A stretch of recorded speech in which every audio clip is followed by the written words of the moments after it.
नमस्कार. आजच्या व्हिडिओमध्ये मी तुम्हाला मार्गशीर्ष मासामध्ये शेवटच्या गुरुवारच्या दिवशी अमावस्या देखील आहे. मग आता मार्गशीर्ष गुरुवारचे आपण उद्यापन कसे करायचे आहे, तसेच या दिवशी महिला आपण किती बोलवायच्या आहे किंवा अगदी महिला नसेल तर आपण काय करावे, मासिक धर्म आला असेल, सूतक अडचण असेल तर काय करावे, नैवेद्य कोणता बनवावा आणि ज्या काही वस्तू आपण पूजेवेळेस वापरतो त्यानंतर त्या वस्तूंचं काय करायचं आहे.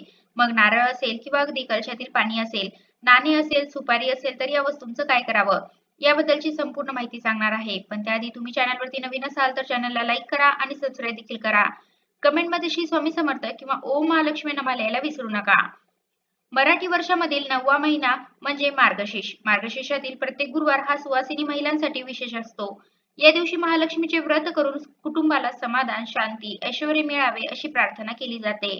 या व्रताच्या दिवशी घटस्थापन करून शास्त्रोक्त पूजा केली जाते, तर शेवटच्या गुरुवारी व्रताचे उद्यापन केले जाते.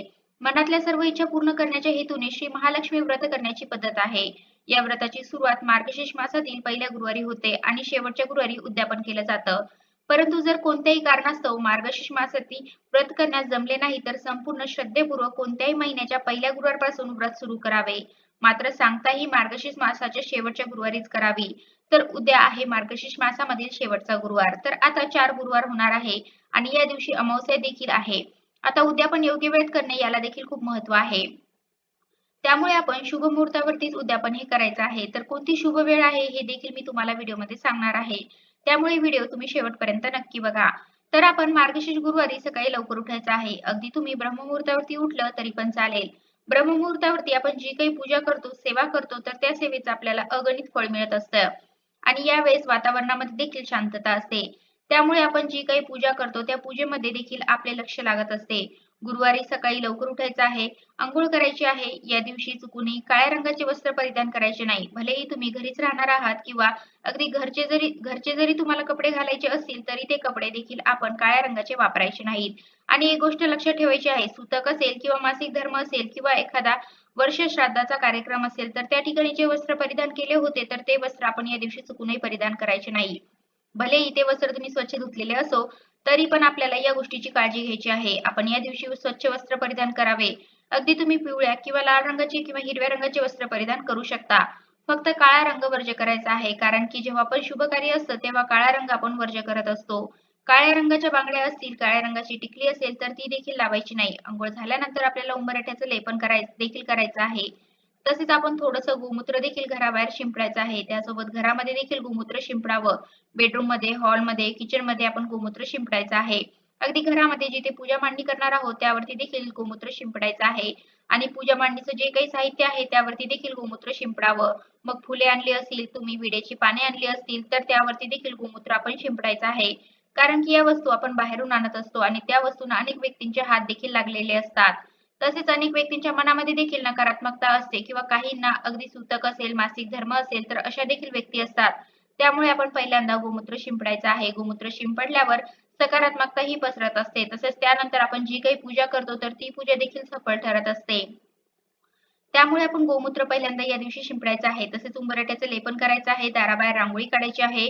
आता मोठी रांगोळी काढणे शक्य नसेल तर फक्त माता लक्ष्मीची पावलं काढली तरी पण चालेल. एका पावलामध्ये कुंकू टाकायचं आहे, दुसऱ्या पावलामध्ये हळद टाकायची आहे. यामुळे साक्षात माता लक्ष्मीचा वास हा आपल्या घरामध्ये होत असतो. त्यानंतर मुख्य दरवाजावरती देखील स्वास्तिक काढायचं आहे. आपल्या किचन ओट्याची, गॅसची देखील, शेगडीची देखील पूजा करायची आहे. शेगडीची पूजा करून शेगडीवरती देखील आपण कुंकवाने स्वास्तिक काढायचं आहे. आता यानंतर आपल्याला आपली पूजा मांडणी ही करून घ्यायची आहे. त्याचसोबत या दिवशी आता आपल्याला स्वयंपाक कोणता बनवायचा आहे, तर आता स्वयंपाक तुम्ही अगदी गोडाधोडाचा स्वयंपाक बनवायचा आहे. पुरणपोळीचा स्वयंपाक बनवू शकता किंवा खीर चपाती बनवली तरी पण चालेल. पण कोणता पण स्वयंपाक असो तर आपल्याला गोड स्वयंपाक बनवायचा आहे.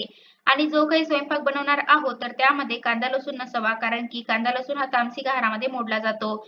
याची आपल्याला काळजी घ्यायची आहे. आपल्याला सात्विक जेवण बनवायचं आहे. आता या दिवशी स्वयंपाक बनवल्यानंतर आता आपण महालक्ष्मीची पूजा सेवा करायची आहे. त्यासोबत आता उद्यापनाच्या वेळेस तुम्ही किती महिलांना बोलवायचं आहे, तर यथाशक्ती तुम्हाला जेवढ्या जमेल तेवढ्या महिला तुम्ही बोलवू शकता. 9 असतील, 7 असतील, 11 महिलांना तुम्ही बोलवू शकता किंवा एवढ्यांना जरी बोलवणं शक्य नसेल तर फक्त एका महिलेला बोलवलं तरी पण चालेल. आता तुम्ही त्यांच्यासाठी जेवण बनवणार असाल तर तुम्ही अगदी जेवणासाठी देखील आमंत्रित करू शकता. पण जर तुम्हाला जेवण बनवणे शक्य नसेल तर अशा वेळेस फक्त तुम्ही महालक्ष्मी पोथीची एक प्रत आणि तुम्ही एक केळी आणि एक फूल किंवा एखादी भेटवस्तू त्या महिलेला देऊ शकता. आता अनेक ठिकाणी महालक्ष्मीचं जे पुस्तक आहे तर ते देखील दिलं जात नाही, कारण की प्रत्येक महिलाच उपवास करते असं नाही. त्यानंतर महालक्ष्मीचं पुस्तक कुठे देखील पडलेलं असतं. यामुळे माता लक्ष्मीचा देखील अपमान होत असतो. त्यामुळे आता सुरुवात आपल्यापासूनच करण्याची गरज आहे. खरं तर त्या पुस्तकामध्ये देखील दिलेलं आहे, की महालक्ष्मीचं पुस्तक देखील आपण त्या महिलेला द्यायचं आहे. पण आता जर त्या महिलेकडून त्या पुस्तकाची पूजेची सेवा होणार नसेल किंवा त्या पुस्तकाचा अपमान होणार असेल, तर अशा वेळेस आपण ते पुस्तक नाही दिलं तरी पण चालेल. पण हा ज्याच्या त्याच्या मनाचा प्रश्न आहे. तुम्हाला जर वाटत असेल तर तुम्ही आवर्जून पोथी पुस्तक देऊ शकता. पण जर अपमान होणार असेल तर पोथी पुस्तक नाही दिलं तरी पण चालेल. आता जी पण महिला आपल्या दारात येणार आहे तिला साक्षात आपण माता लक्ष्मी स्वरूप मानायचं आहे. आपण त्या महिलेचे अगदी पाय देखील धुवू शकता. त्या महिलेला आपण हळदी-कुंकू लावायचं आहे. त्याचसोबत महालक्ष्मीचे एक पुस्तक द्यायचे आहे आणि केळी द्यायची आहे किंवा इतर कोणतंही फळ तुम्ही देऊ शकता. तसेच भेटवस्तू द्यायची आहे. थोडेसे अखंड तांदूळ आपण तिच्या ओटीमध्ये द्यायचे आहेत. अगदी काही ठिकाणी विड्याचं पान देखील दिलं जातं किंवा प्रत्येक ठिकाणची पद्धत ही वेगवेगळी असते. त्यामुळे तुमच्याकडे जशी पद्धत असेल तशा पद्धतीने तुम्ही ही पूजा सेवा करायची आहे. उद्यापन करायचं आहे. पण आपण अगदी पुस्तक तसेच एक केळी किंवा एखादं फळ किंवा एखादी भेटवस्तू नक्कीच त्या महिलेला देऊ शकतो. त्यानंतर तुम्ही अगदी त्या महिलेला जेवणासाठी देखील बोलवू शकता किंवा जर तेवढं शक्य नसेल तर तुम्ही अगदी चहा किंवा दूध त्या महिलेला दिलं तरी पण चालेल. आता जर तुमच्याकडे जर महिला येतच नसतील तर अशा वेळेस तुम्ही एखाद्या महिलेला बोलावलं तरी पण चालेल किंवा अगदी कुमारिकेला देखील बोलवू शकता. आता मासिक धर्म असेल, सुतक असेल तर अशा वेळेस काय करावं? आता एवढं लक्षात ठेवा, की मार्गशीर्षचा जो शेवटचा गुरुवार आहे तर त्याच गुरुवारी उद्यापन केलं जातं. भलेही तुम्हाला मध्ये मासिक धर्म आला असेल किंवा कोणतीही अडचण आली असेल, तरी पण आपण मार्गशीर्ष महिन्यामध्ये शेवटच्या गुरुवारीच उद्यापन करायचं आहे, असं त्या पुस्तकामध्ये देखील लिहिलेलं आहे. पण जर आता तुम्हाला नेमकी शेवटच्या मार्गशीर्ष गुरुवारीच मासिक धर्म आला असेल किंवा अगदी सुतक आले असेल किंवा इतरही काही अडचणी असतील, अशा वेळेस तुम्ही अगदी उद्यापन करू शकत नसाल, तर अशा वेळेस मग तुम्ही जो काही पुढच्या महिन्यातील गुरुवार आहे, तर त्या गुरुवारी उद्यापन केलं तरी पण चालेल. पण शक्यतो ज्यांना काही अडचण नाही, तर त्यांनी शेवटच्या मार्गशीर्ष गुरुवारीच उद्यापन हे आवर्जून करायचं आहे. कारण की याच गुरुवाराला अनन्यसाधारण महत्त्व आहे. आता शेवटच्या मार्गशीर्ष गुरुवारी अमावास्या आहे. पण आता ही अमावास्या अगदी गुरुवारी लागत नाही, तर ती अमावास्या 19 तारखेला सुरू होत आहे. 19 तारखेला पहाटे सुरू होत आहे. त्यामुळे या दिवशी आपण उद्यापन नक्कीच करू शकतो. कारण की आपल्याला उद्यापन हे सायंकाळी करायचं आहे. त्यामुळे आपल्याला काहीही अडचण नाही. आता यासोबत आपण महालक्ष्मीची कथा म्हणणार आहोत, आरती करणार आहोत. आता उद्यापन झाल्यानंतर याची जी काही पूजा आहे, तर ती पूजा आपल्याला तशीच राहू द्यायची आहे. गुरुवारच्या दिवशी तशीच राहून द्यावी. दुसऱ्या दिवशी सकाळी आपल्याला ही पूजा उचलायची आहे. आता वस्तूंचं काय करायचं आहे, जो काही नारळ आहे तर तो नारळ तुम्ही अगदी फोडून काढला तरी पण चालेल किंवा वाहत्या पाण्यामध्ये प्रवाहित करू शकता. जे काही कलशातील पाणी आहे तर ते पाणी आपण घरामध्ये शिंपडायचं आहे. बेडरूममध्ये, हॉलमध्ये, किचनमध्ये तसेच घराच्या बाहेर देखील हे पाणी शिंपडावं. यामुळे घरामध्ये जी काही नकारात्मकता असते तर ती नकारात्मकता दूर होत असते व आपल्या घरामध्ये सकारात्मक ऊर्जेचा संचार होत असतो. त्या कलशामध्ये आपण एक सुपारी आणि ₹1 नाणं देखील ठेवलेलं होतं. तर आता ती सुपारी तुम्ही वाहत्या पाण्यामध्ये प्रवाहित करू शकता किंवा ती सुपारी तुम्ही परत पुन्हा वापरली तरी पण चालेल. आणि जे काही ₹1 नाणं होतं, तर ते नाणं आपण आपल्या तिजोरीमध्ये ठेवायचं आहे किंवा तुम्ही तुमच्या पर्समध्ये, पॉकेटमध्ये देखील हे ₹1 नाणं ठेवू शकता. यामुळे आपल्या घरामध्ये कधीही धनधान्याची कमतरताही भासत नाही व माता लक्ष्मीचा आशीर्वाद देखील आपल्याला प्राप्त होत असतो. त्यामुळे हे ₹1 नाणं आपण इतर कोणत्याही व्यक्तीला द्यायचं नाही. ही चूक आपण चुकूनही करायची नाही. तसेच जी काही सुपारी होती, तर ती सुपारी अगदी तुम्ही लाल रंगाच्या कपड्यामध्ये बांधून ती देखील तिजोरीमध्ये ठेवू शकता. त्यानंतर जे काही तांदूळ होते, तर त्या तांदळाचा आपल्याला गोड पदार्थ बनवायचा आहे. तांदळाचा भात बनवू शकता, खीर बनवू शकता. फक्त कोणताही गोड पदार्थ बनवायचा आहे. मांसाहार करायचा असेल किंवा इतर काही गोष्टींसाठी हे तांदूळ चुकूनही वापरायचे नाही. तसेच अगदी तुम्ही हे तांदूळ पक्ष्यांना देखील टाकू शकता. फक्त हे तांदूळ कुठेही वाया जाणार नाही किंवा अगदी पायदळी जाणार नाही याची आपल्याला काळजी घ्यायची आहे.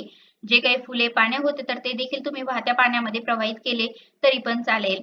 आता यानंतर आता उद्या शेवटचा मार्गशीर्ष गुरुवार आहे. मग आता उद्यापन नक्की आपण कोणत्या वेळेत करायचं आहे? तर आता उद्यापन करण्यासाठी सगळ्यात शुभ मुहूर्त आहे तर तो म्हणजे सायंकाळची वेळ. सायंकाळ जेव्हा माता लक्ष्मी येण्याची वेळ असते तर तेव्हा तुम्ही उद्यापन हे करायचं आहे. मग अगदी सायंकाळी 6:15च्या नंतर तुम्ही उद्यापन करू शकता. 6 ते 8च्या दरम्यान तुम्ही उद्यापन करायचं आहे. अगदी 6 ते 7च्या दरम्यान केलं तरी पण चालेल. पण अगदी खूपच सकाळी किंवा अगदी तुम्ही भर उन्हात दुपारी उद्यापन हे चुकूनही करायचं नाही. जेव्हा माता लक्ष्मी येण्याची वेळ असते, तर तेव्हाच आपण त्या महिलांना देखील घरी बोलवायचं आहे. त्या रूपाने माता लक्ष्मी ही आपल्या घरामध्ये येत असते. त्यामुळे तुम्ही शक्यतो तरी सायंकाळी 6 नंतर उद्यापन करण्याचा प्रयत्न करा.